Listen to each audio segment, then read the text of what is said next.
Alright, the final chapter, chapter 15 in your book, discusses computer and network security. The objectives of the chapters talk about what is the security policy, mobile device security methods and devices, performing operating system and data protection, how to optimize security for Windows, to configure wireless security options, and common techniques used when dealing with irate customers is a soft skill for the chapter. Your CompTIA exam objectives, being able to configure and apply BIOS settings, compare and contrast wireless network standards and encryption types, install, configure, and deploy a SOHO wireless wired router using appropriate settings, compare and contrast network devices, their functions and features, compare and contrast laptop features, given a scenario, demonstrate proper communication and professionalism, explain the fundamentals of dealing with prohibited content activity, compare and contrast the features and requirements of various Microsoft operating systems. Given a scenario, use appropriate operating system features and tools. Given a scenario, use control panel utilities. Set up and configure Windows networking on a client desktop. Explain the differences among basic OS security settings. Explain the basics of client-side virtualization. Apply and use common prevention methods. Compare and contrast common security threats. Implement security best practices to secure a workstation. Given a scenario, use the appropriate data destruction disposal methods. Given a scenario, secure a SOHO wireless network. Given a scenario, secure a SOHO wired network. Compare and contrast methods for securing mobile devices. And given a scenario, troubleshoot common security issues with appropriate tools and best practices. Alright, so computer and network security relates to the hardware, software, and data protection of PCs and mobile devices. Very large books have been devoted to the topic of computer and network security. This chapter focuses on issues related to a PC technician's job and the processes and terminology with which a technician should be familiar. A technician must be able to implement and explain security concepts, and every technician has the responsibility of promoting security consciousness and training users to be good stewards of equipment and data is essential. A security policy is one or more documents that provides rules and guidelines related to computer and network security. Every company, no matter what size or how many employees, should have a security policy. Small businesses tend to have general operating procedures that are passed verbally from employee to employee, but it's best to have these processes documented in detail somewhere. So, security policy elements include the physical access, which describes who is allowed into a building, to what part of the building they have access, and badge key control. It defines who has keys to the wiring closets and server rooms, as well as who is allowed in such places. Delineates what type of security log is kept when a person is allowed access to space. The antivirus states whether antivirus software is required on every system, possibly what product is used, how updates are obtained, and steps taken when a machine is not compliant or if a person refuses to be compliant. Acceptable use defines who has access to and what level of usage is appropriate for the company provided information resources such as email and internet. Sometimes it defines what data can be taken from the company and data storage limitations such as no personal data is to be stored on a server or workstation PC. This section normally includes statements about gaming and web surfing during work hours as well as consequences for violations. The details might include defining what web browser and hardware platforms are supported. It might include the process for assigning folder and file rights and what to do if an account has been disabled. Password, guidelines for protecting passwords such as not writing them down, a timeline for changing them, the number of type and characters required, and processes for forgotten passwords such as whether or not the new password can be given by phone or by email only. Email usage defines who owns the email because it resides on a company server, how long email is stored, proper usage of email, and when it is backed up. Lawsuits related to this area continue defined for the company regarding email rights since the data is stored on company-owned and provided servers. Remote access contains statements relevant to who is allowed, type of remote access permitted, company resources that can be accessed remotely, the process to obtain desired rights and access, and what type of security level is required. Emergency procedures details what to do when something is missing and the steps to take if a natural disaster such as a hurricane occurs. Stipulates who overrides the security policy and authorizes access to someone. Alright, typically physical security includes door locks, cipher locks, keys, guards, and fences. But physical security regarding computers can mean much more. For several years, companies have been using electronic key cards for physical access to rooms instead of keys. Electronic key cards are part of an access control system, which includes the key cards, door readers, and software to control and monitor the system. Electronic key cards have many benefits, including they're easy to program and issue revoke compared to issuing a key and getting it back from a dismissed employee or one who quits. Data is stored in a database instead of in a checkout form. Access to information such as who entered a room and at what time can be logged and monitored more easily than with a checkout sheet. More layers of control can be exercised with key cards. With metal keys, the usual process is to give a key for each room, issue a submaster key for an entire wing, or issue a master key for the entire building. When keys are issued and one is lost, the lot must be rekeyed and new keys issued. When an electronic card is lost, the old card is deactivated and a new one is issued. Other electronic devices and technologies also provide access to computers and rooms. You have your smart cards, which are small ID-sized cards that can store data, be encrypted, require authorization for changing, and wiped through a card reader or interact wirelessly with a card reader. Used in government IDs, mobile phones as a subscriber ID module, driver's license, and employee badges. A key fob is used for keyless entry to cars and buildings and interior doors, such as a fitness room in an apartment complex. Radio frequency IDs, or RFIDs, is a technology that allows automatic identification of people, objects, or animals. Uses an RFID tag that is read wirelessly by an RFID reader. Used in libraries, inventory systems, computers, hospital equipment, and in locating lost pets or people. The RSA is a security algorithm method used with a security token, hardware token, DES card, authentication token, or card. May be in the form of a smart token, key fob, small calculator sized, or USB attached device. A PIN is frequently required and a security token is generated. Enter the token for network access. A TPM is a microcontroller chip on a motherboard used for hardware-software authentication. Stores info such as security certificates, passwords, and encryption keys. It can authenticate hardware devices. Applications can use for file and folder encryption, local passwords, emails, VPN authentication, and wireless authentication. A computer cage is physical protection for a computer or laptop in a public location. Tracking modules located inside mobile devices and commonly requires a vendor contract. Used to track assets and provide recovery options if the device is lost or stolen. Might include a remote wiping service. Privacy filter prevents shoulder surfing. Only allows viewing the screen clearly if you are sitting directly in front of the monitor to prevent shoulder surfing. And a man trap is a method of separating a non-secure area from a secured area. This could be two doors with a guard, keypad, or some other security means on the second floor. And when it talks about authentication, this is a term used when describing the process of proving who you are before being allowed onto the computer to remotely access into a network or to be allowed access to a network resource such as a printer or shared document. Alright, so let's go on with this. Smart cards or security tokens are often described as using two-factor authentication.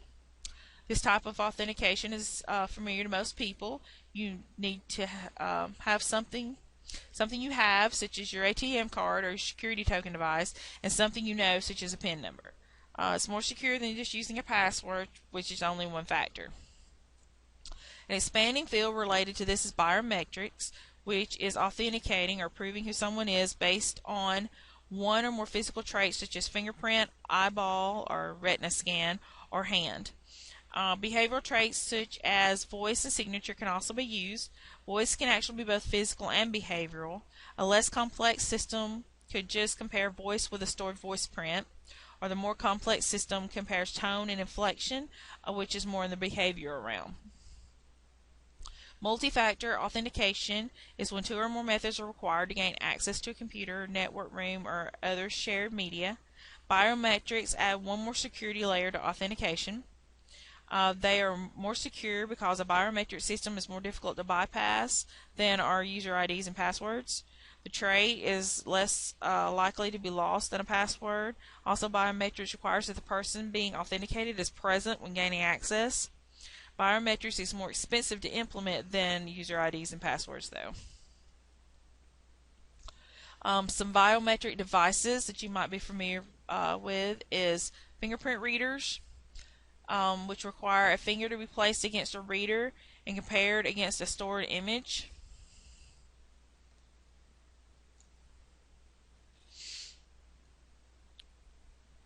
Facial recognition, which is integrated laptop webcams, can be used.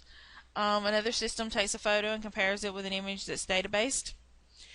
Hand scanner requires a palm of the hand to be placed against a reader, and it's more secure than just a fingerprint reader.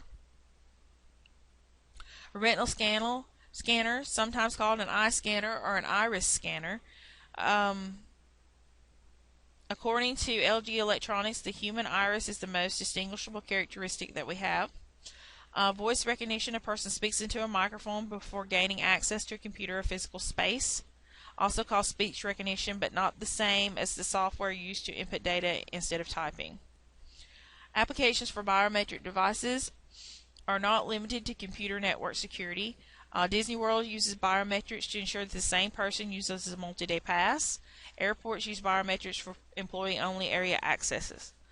Police departments also use biometrics to gain access to evidence on gun lockers.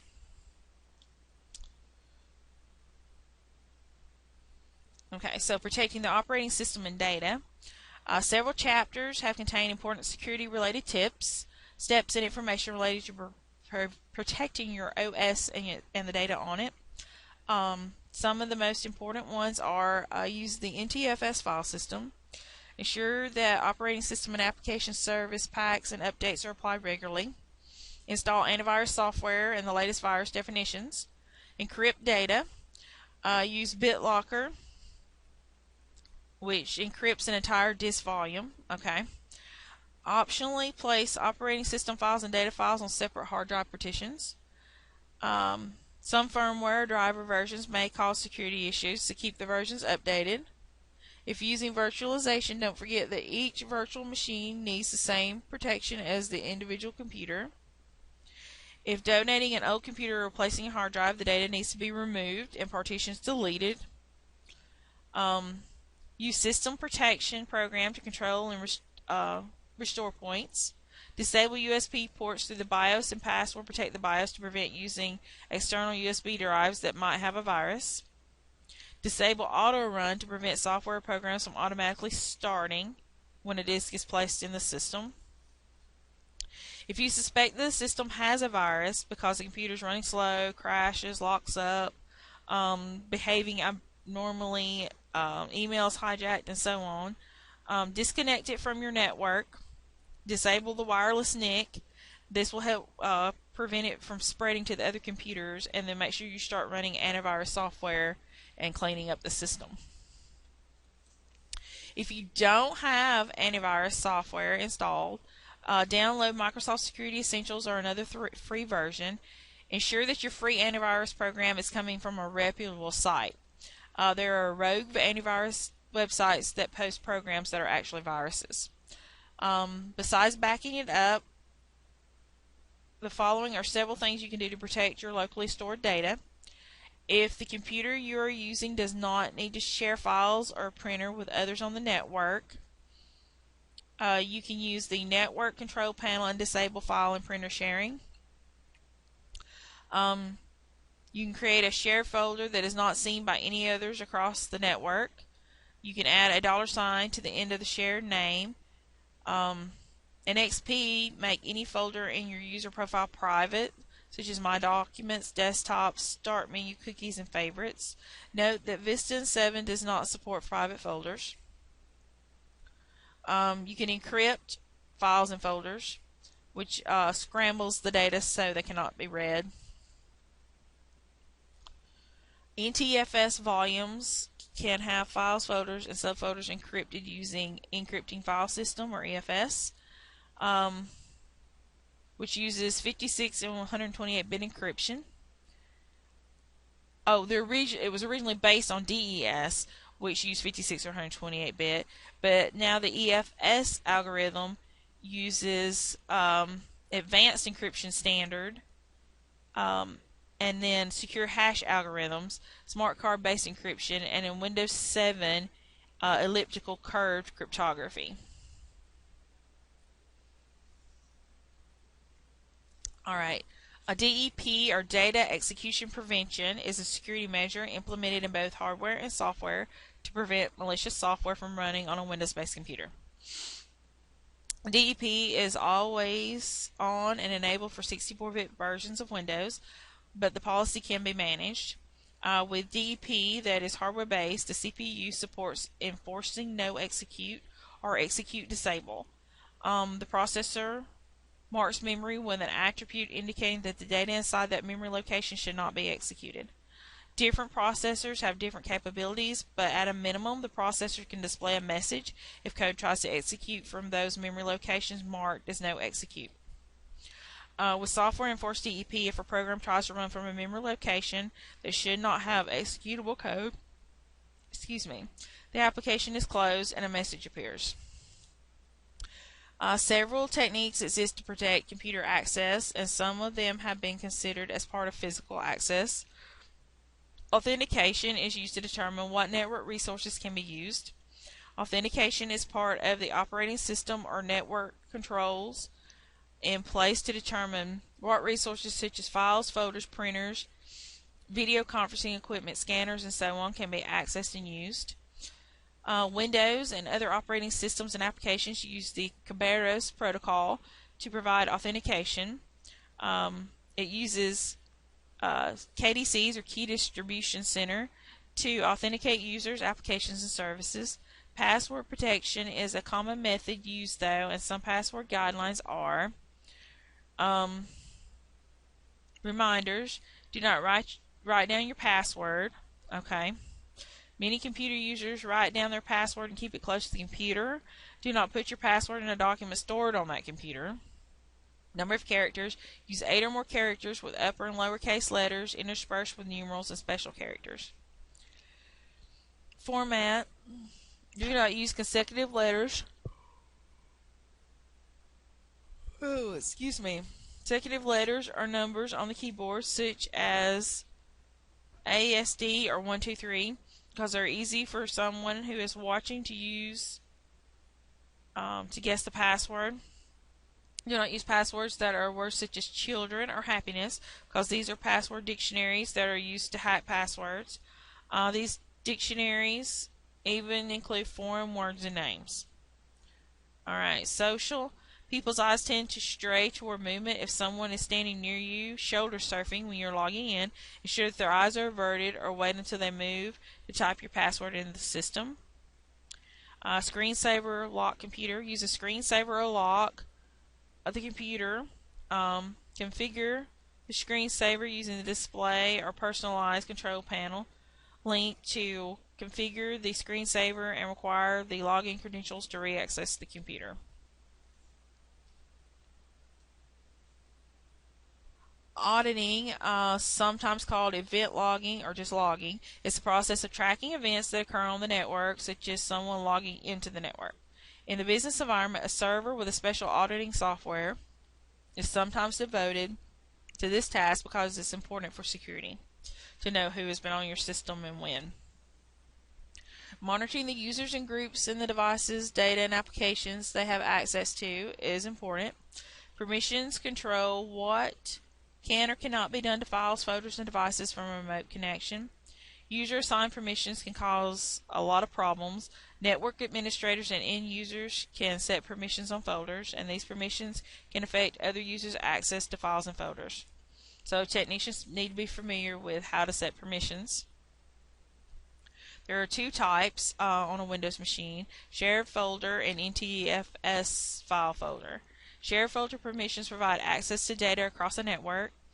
Shared folder permissions are the only way to secure network resources on FAT16 or 32 drives. NTFS file folder permissions provide tighter control than shared permissions, and NTFS permissions can only be used on NTFS drives.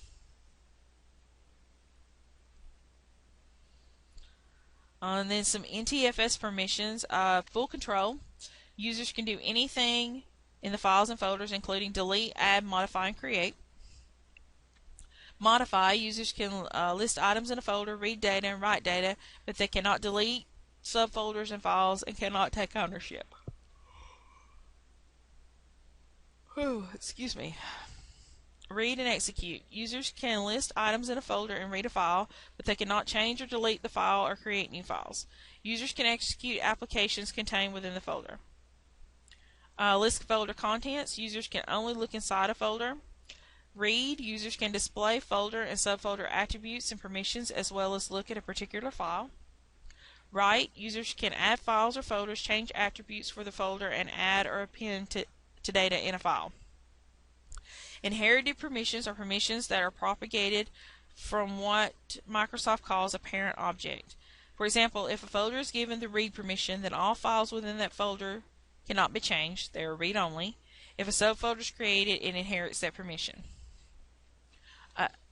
Effective permissions are the file permissions granted to a person for a particular resource. Effective permissions are important when you combine shared folder permissions given to an individual, shared folder permissions given to a group, and individual permissions.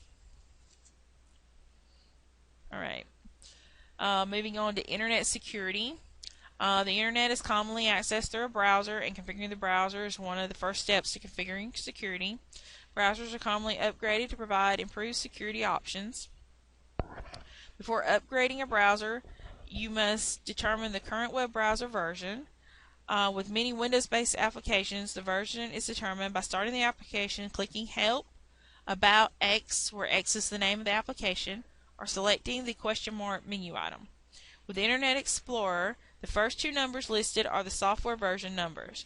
There is another value called cipher strength that is a bit value for encryption. Encryption is a protection method used to change data so it cannot be recognized. Encryption algorithms include DES, 3DES, and AES. One issue with browsers is that they can be hijacked.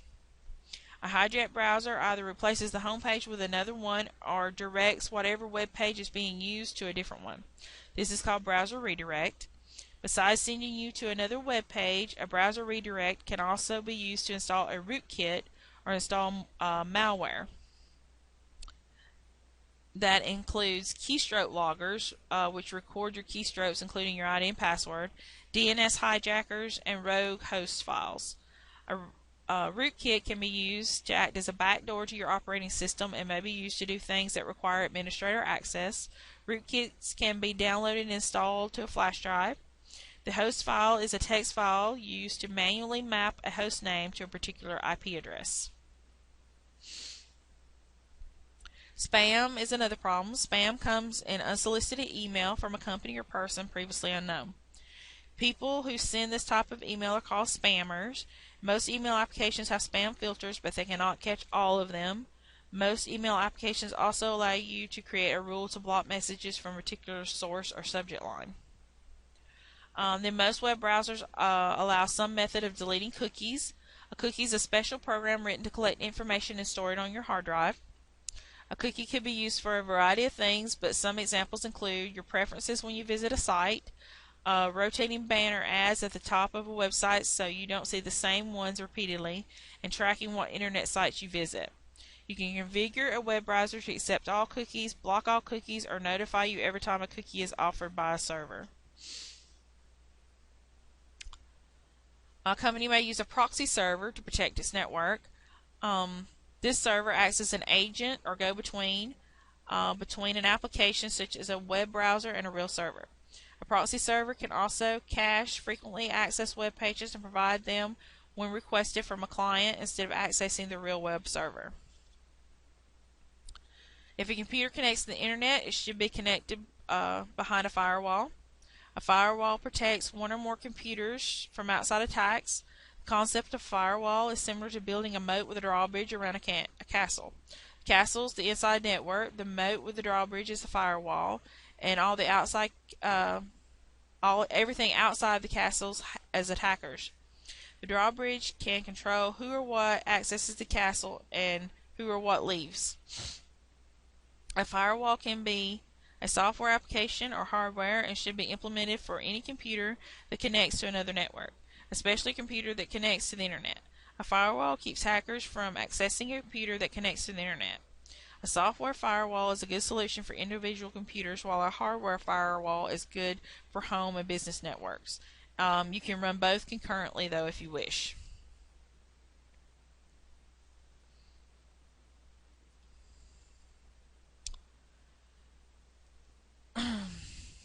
You should also have antivirus, anti-malware, anti-spyware software. You can get many free versions. There's also many versions that you can pay for. But some things that these help protect against is spyware, which collects personal information without consent through logging keystrokes, accessing saved documents, and recording internet browsing. Adware, which is a program that automatically displays marketing advertisements as an integrated part of a website. Malware, also known as badware, includes software code that is designed to damage a computer, cause it to lock up, be slow, applications won't run at all or run incorrectly. Or grayware, a generic term for applications or files that are not viruses but affects computer performance and or causes unexpected events to occur. Can come from downloading shareware or freeware, infected mail, selecting an advertisement shown in a pop-up window, or through a Trojan virus. Spyware, adware, and malware are all types of grayware. If you suspect that a computer is affected by malware or a virus, you should disconnect it from your network to quarantine it, disable the system restore tool. If the virus or malware is part of a system restore point and the antivirus or anti-malware software cannot remove it, repair the infected system by running antivirus software. If the software is not successful removing the virus, use a good machine to check the antivirus software. Use safe mode or the original operating system disk if necessary. Once the system is repaired, ensure that the system is configured for operating system and that everything updates. Re-enable the system restore tool. Educate the user on security best practices. All technicians should be aware of something called social engineering, which is a technique used to trick people into divulging information, including their personal information or corporate knowledge. Social engineering does not relate to computers, but can be done over the phone, through online surveys, or through mail surveys. No auditing or network security applications and devices can help with such deviousness. And a related concept is phishing, which is a type of social engineering that attempts to get personal information, and it comes through email from a company that appears legitimate. Phishing emails target ATM debit cards, the numbers of the cards and the pins, social security numbers, bank account numbers, internet banking login IDs, email addresses, security information, such as your mother's maiden name, your address. So you need to be aware of phishing attempts. Alright, types of network attacks. You have the access attack. Frequently uses multiple dictionaries, including foreign ones, to gain access to accounts, databases, servers, and or network devices. Types of attacks include man-in-the-middle, port redirection, buffer overflow, and password. ARP spoofing is sending of an Ethernet frame with a fake source MAC address to trick other devices to sending traffic to a rogue device. Backdoor, also known as a trapdoor, a planning program that executes to bypass security and or authentication. Brute force, repeated attempts to check all possible key combinations to gain access to a network device or store materials. Denial of service, a string of data messages sent to overload a particular firewall, router, switch, server, access point, computer, etc. in an attempt to deny service to other network devices. Distributed denial of service. A group of infected computers attack a single network device by flooding the network with traffic. Reconnaissance is attempts to gather information about the network before launching another type of attack. Tools used to include import scanners, pings, and packet sniffing programs. Replay. A valid network message or certificate is resent, usually in an attempt to gain logon procedures. Smurf uses the ICMP protocol to ping a large amount of network traffic at a specific device to deny that device network access. Ping a non-existent device to generate a lot of network traffic, or ping all network devices to generate a lot of traffic. TCP/IP hijacking. A stolen IP address is used to gain access or authorization information from a network. Vulnerability scanner is a software program used to access network devices to identify weaknesses such as unpatched operating systems, open ports, or missing outdated virus scanning software. Security incidents. Many companies define what to do when a security incident has occurred.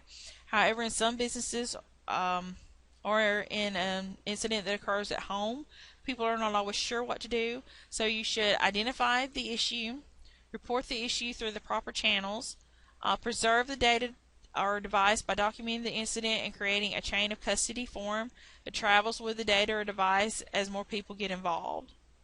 Chain of custody forms commonly have what is the issue, how did you get involved, when did you see it, what did you do to handle it, and to what person did you turn the issue over to. Incident reporting. A virus, you need to disconnect the computer from the internet and run a full scan. Once virus free, most antivirus software companies have a process for connecting to them automatically to report the virus scan. Spyware or grayware. Use a freeware or other software application to remove the spyware. Many of the security suites have a method of reporting found incidents. Phishing. Notify the agency from which the contact was received. Report the incident to CERT, which is a government agency, and the address is listed there on page 843. The us-cert.gov/nav/report phishing.html. Child exploitation. Use parental control software. Log off immediately and notify your local police or the FBI. Software piracy. Report incidents of organized software piracy to Software and Information Industry Association and Business Software Alliance. The Regional 802.11 standards define two mechanisms for wireless security: authentication and data confidentiality. The two types of authentication are open and shared key. Open authentication allows a wireless network device to send a frame to the access point with the sender's identity, which is the MAC address. Open authentication is used when no authentication is required. Shared key authentication requires the use of a shared key, which is a group of characters that the wireless network devices and access points must have in common. Shared key authentication does not scale well with larger networks because each device must be configured with the shared key. The users must be told of the shared key and their individual stations configured for it, or a server is used to provide the shared key automatically. When shared key authentication is being used, WP must be enabled. This is wired equivalent privacy, which encrypts the data being transmitted. Encryption is the process of converting data into unreadable format. WP commonly has two versions, 64 and 128-bit, but some vendors may have 256-bit. With WP enabled, the shared secret key is normally entered into the wireless NIC configuration window. Vendors have a variety of ways of inputting the alphanumeric key, but normally it's either in hexadecimal or ASCII. An improvement on WP is WPA, or Wi-Fi Protected Access, which uses a temporal key integrity protocol or advanced encryption standard to improve security. TKIP is an improvement on WP in that the encryption keys change. Even better than TKIP is AES, which is an encryption standard with key sizes of 128, 192, or 256 bits. AES has been used in wireless government networks for some time now. And WPA2 is an improvement that includes dynamic negotiation between the AP and the client for authentication and encryption algorithms. It is a common choice for securing wireless networks today.